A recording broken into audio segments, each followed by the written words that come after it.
Hello friends, Tejas કિચનમાં આપનું સ્વાગત છે। તો આજે આપણે એકદમ સુપર ટેસ્ટી એવી અને આખું વરસ સાચવી શકાય એવી કાચી કેરીની કટકી બનાવવાના છે। તો અહીં મેં તોતાપુરી કેરી લીધી છે। તમે રાજાપુરી કે બીજી અન્ય કોઈ પણ કેરી લઈ શકો છો, પણ તોતાપુરી કેરીમાં ખટાશનું પ્રમાણ ઓછું હોવાથી હું તોતાપુરી કેરી લઉં છું। તો બસ મેં તોતાપુરી કેરીને એકદમ સરસ સાફ કરી છોલી અને આ રીતના કટકા કરી લીધા છે। તો કટકા તમે તમારી પસંદ અનુસાર નાના મોટા કરી શકો છો, પણ તમે જોઈ શકો છો હું બતાવું છું એ રીતના મેં એના પીસીસ કર્યા છે। તો બહુ નાના પણ નહીં અને બહુ મોટા પણ નહીં, એ રીતે મેં મીડિયમ સાઇઝના કટકી કરી લીધી છે। અને તોતાપુરીમાં ખાંડ અને ગોળનું પ્રમાણ પણ ઓછું જાય છે, માટે હું તોતાપુરી કેરી વધારે પ્રિફર કરું છું। જો તમે રાજાપુરી કેરી લેશો તો તમારે ખાંડ અને ગોળનું પ્રમાણને વધારવું પડશે, કેમ કે એ ખટાશમાં વધુ પ્રમાણમાં ખાટી હોય છે। તો બસ આ રીતે મેં એકદમ સરસ કટકા કરી લીધા છે। તો હવે આપણે એના માટે તડકો મૂકીશું। તો મેં 1 ચમચી જેટલું સિંગ તેલ લીધું છે, જીરું લીધું છે, આ રીતનું બ્રાઉન થાય ત્યાં સુધી, અને 2-3 લવિંગ અને તજનો ટુકડો લીધો છે। હવે આપણે કટકા અંદર સરસ એડ કરી દઈશું। બધા જ કટકા એડ કર્યા પછી આપણે હળદર અને મીઠું સ્વાદ અનુસાર એડ કરીશું। હવે બધું જ આપણે એકદમ સરસ રીતે મિક્સ કરી લઈશું। તો બધું જ સરસ રીતે મિક્સ થાય પછી ઢાંકીને આપણે કટકીને લગભગ 5 થી 10 મિનિટ સુધી ચઢવા દેવાની છે। તો ચઢીને આ રીતે ટ્રાન્સપરન્ટ થાય ત્યાં સુધી આપણે આપણી કટકીને ટ્રાન્સપરન્ટ થવા દેવાની છે। તો બસ હવે ટ્રાન્સપરન્ટ થઈ જાય પછી આપણે ખાંડ કે ગોળ જેનો ઉપયોગ કરવો હોય એનો ઉપયોગ કરી શકીએ છીએ। તો અહીં મેં 1 કિલો જેટલી કેરી લીધી છે। તો મેં સામે 500 ગ્રામ ખાંડ અને 500 ગ્રામ ગોળનો ઉપયોગ કર્યો છે। તમે ગોળનો કે ખાંડનો એકલો ઉપયોગ પણ કરી શકો છો। તો ગરમ કટકીમાં આપણે ખાંડ કે ગોળ ઉમેરીએ છીએ તો એકદમ સહેલાઈથી ઓગળી જાય છે। લગભગ 5 થી 10 મિનિટમાં એકદમ સરસ એવો રસો બની જશે।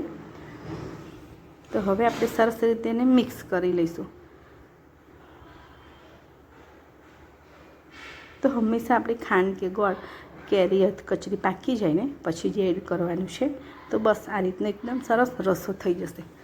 તો હવે આ મિશ્રણને આપણે ઉકાળીશું। તો આપણે 1 તારની ચાસણી થાય ત્યાં સુધી આ મિશ્રણને ઉકાળવાનું છે। તો આ કટકી તમે ખૂબ જ લાંબા સમય સુધી ઉપયોગ કરી શકો છો। ખૂબ જ ઓછા તેલમાં બને છે એટલે એનો ટેસ્ટ પણ ખરાબ નહીં થાય, અને એકદમ સરસ એવો આખું વરસ એનો ટેસ્ટ પણ સરસ રહેશે। તો બસ આ રીતે મિશ્રણ થોડું લઈ અને ઠંડુ કરીને ચેક કરવાનું છે। તો જોઈ શકો છો 1 તારની ચાસણી આપણી થઈ ગઈ છે।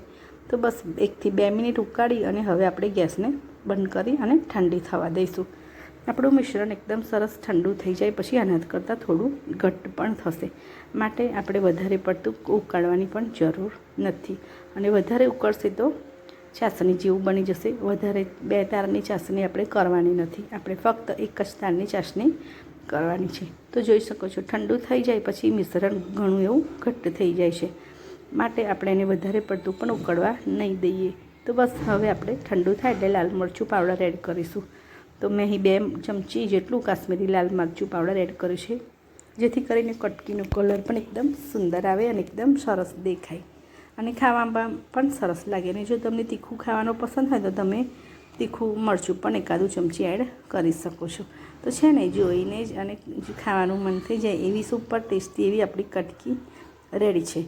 તો હવે આપણે કટકી ઠંડી થઈ ગઈ છે, તો હવે આપણે એક બરણીમાં કે એક જારમાં ભરી લઈશું। તો હંમેશા જ્યારે પણ કોઈ પણ અથાણા ભરીએ તો આપણે બરણીને સરસ રીતે ધોઈ લેવાની છે, તડકે તપવી લેવાની છે, અને પછી જ આપણે એનો ઉપયોગ કરવાનો છે।